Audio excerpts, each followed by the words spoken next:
I'm gonna give you the 4 best exercises to improve your speed as a baseball player, and we're gonna start right now.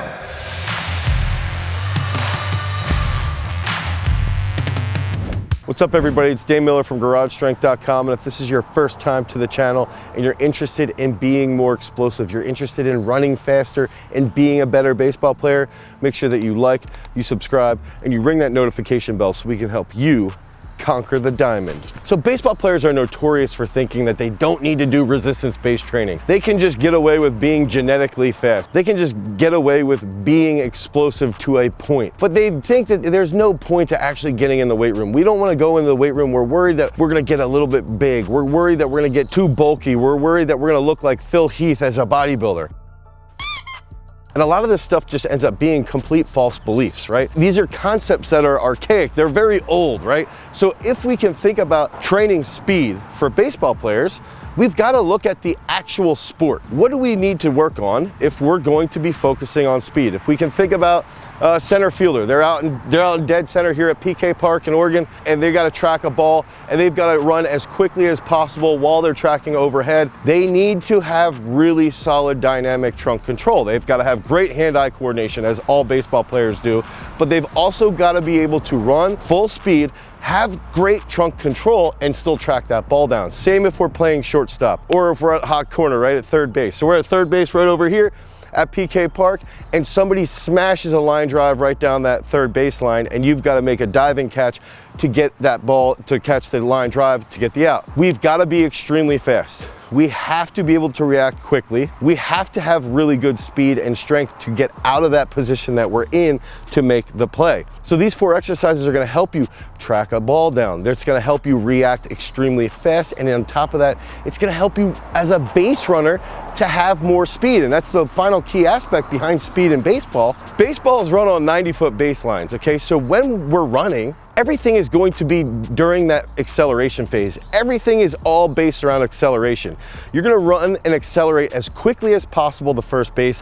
You've got to cut off of first base and sprint as hard as you can to second base, but it's only 90 feet on each line. So it's all based around acceleration. You're never going to get to that top end speed. So we've got to think about this when we're picking these 4 key exercises. How can we utilize the best movements to trigger the most enhanced speed production? And that brings us into our 4th best exercise that we like to utilize with our baseball players, and that's a banded side jump. So right off the bat, some people are gonna say, well, this isn't really an exercise that you need to do for strength training. No, it's not. It's more of a plyometric movement, but that's a key concept here, is that when we're doing a side band jump, we can have that band connected to our chest here with our hands. We can have it wrapped around our waist, but we want it connected to an inanimate object, to an object that's not going to move, okay?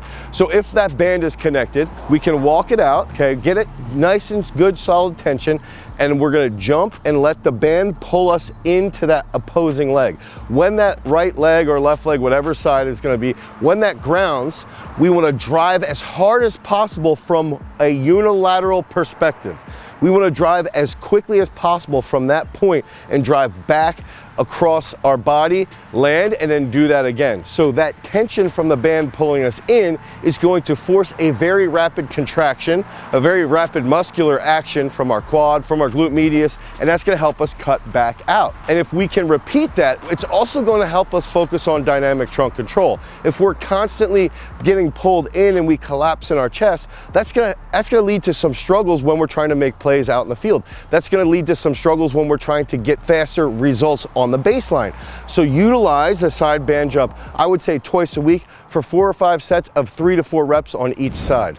That 3rd best exercise that I love to utilize for speed-based training is a dumbbell single leg squat. So when we are playing baseball, when we are on first base and we're trying to steal it, or we're waiting, we've got a power hitter at the plate, you know, he's gonna smash something and we're gonna take off, right? We are going to be in an acceleration phase. So if we can think about sprint mechanics, that's extremely important. When we're running in baseball, we have to have the concept of what track and field has developed, what track and field understands about speed. speed? What biomechanists understand about speed? So when you're exiting first base, when you're leaving first base, you're getting into the drive phase, okay? Those first 3, 4, 5 steps have to be hard. You have to be pushing as rapidly as possible. And that means when we're pushing, when we're driving, we have to have extremely strong glutes and quads, okay? Extremely strong. That's where the dumbbell single leg squat comes into play. We're gonna light up that posterior chain, and we're gonna even target our quads quite a bit. So if we have extremely strong glutes, it's the biggest muscle on our posterior chain, that's gonna help us run quite a bit faster. It's gonna help us accelerate at a faster rate. And if we can accelerate at a faster rate, we can get to that second base a lot easier, and then to the third base, and then ideally to home plate so we can score some runs. Make sure that you're doing dumbbell single leg squats, I would say once or twice a week for 5 sets of 6 to 7 reps on each leg. That second key exercise to help you improve your speed on the diamond is going to be a drop Caustic squat. So it's gonna be a little bit lighter load. Let's say we're holding a 15 or a 20-pound dumbbell. Our whole point here is we want to almost get into a hip lock position, and then as we get into that hip lock position, we want to drop our leg to the outside. And when we drop that leg to the outside, we're going to get into that Caustic squat position and explode out of that deep Caustic squat position back into that hip lock, okay? So it's a complicated movement. It's a compound movement. There's a lot of things going on. We have to have that dynamic trunk control when we're catching that leg in that deep Caustic squat position. Where does dynamic trunk control come into play? Remember that concept that I had pointed out about sprinting and tracking down a ball. We have to have dynamic trunk control so that we're not wobbling all over the place so our eyes can track the ball properly. If we're playing third base and a ball is hit really rapidly and I'm able to cut and make a play over here, that's from dynamic trunk control and not being super Gumby-ish or loose in my abs, okay? So when we're doing the drop Caustic squats, we need to focus on our trunk being nice and tight, nice and rigid. If we're rigid when we do the drop position, we can absorb force more effectively. Then we're gonna drive out of that very, very quickly. Now, driving out of that from a side angle is gonna be similar to driving off your right if you're batting and you make contact. You're a right-handed hitter. You make contact, you need to drive off your right to get down first base. Using that third base example, I'm playing third base, something's hit to the left of me, I can make the play instead of the shortstop, I'm driving off of my right side. Think about that now when we're doing that drop Caustic squat. Or if I'm out in the outfield, I'm playing dead center, I've got to track a ball, a ball down to my left side, the right fielder can't make that play, I can make a little bit better play because I'm more explosive from that right hip or from that left hip, whichever angle. Use the drop Caustic squats, but it's an advanced movement, okay? So try and build into it. Let's say that you do a couple Caustic squats for 2 to 3 weeks leading into this. That's gonna help you with just general strength. And then after 3 or 4 weeks of general Caustic squats, now you can lead into that drop Caustic squat. But the drop Caustic squat is going to drastically improve your lateral speed, which in turn is gonna make you a better baseball player. So this is one exercise that you could take today, go play around with in the weight room, go do some Caustic squats, improve your hip mobility, improve your hip structure, and on top of that, you can slowly build into those drop Caustic squats, which are gonna make you a faster baseball player. So before we get into that #1 exercise for speed training for baseball players, if you need help with your strength training for baseball, you can click on the link down below. You can head over to garagestrength.com and you can pick up our 12-week strength training for baseball program. It's gonna help you understand those key concepts behind baseball, and you're gonna have a direct template that you're gonna be able to utilize to improve your overall performance. Now that #1 exercise, let's think about everybody watching. Who's one of the fastest baseball players in the game today? Who has one of the best bat speeds? Who's one of the fastest guys down the first base? Philadelphia Phillies' own Bryce Harper, one of my favorite baseball players currently. He is extremely fast. What does he do in training? He does a lot of Olympic lifts. He does power cleans, he does full cleans. He's strong as hell. He can clean over 315 pounds. And we still have baseball coaches today telling their athletes not to lift weights. This is one of the best guys in the game who lifts all the time. Think about even guys that were sauced out of their mind. Sammy Sosa, Barry Bonds, Mark McGwire. Barry Bonds hit tons and tons of dingers, and prior to him getting on a ton of gear, before he took steroids, He was one of the best fielders in the game because of his speed, because he was lifting weights. Before he went on steroids, he was still lifting weights. And that's the thing with Harper. He lifts a lot of weights. He does power cleans. He does full cleans. So when we're training for speed, we've got to understand almost all of baseball is reactiveness and explosiveness. If we're doing rapid power cleans, okay, let's say we're doing 5 doubles with 60 seconds rest.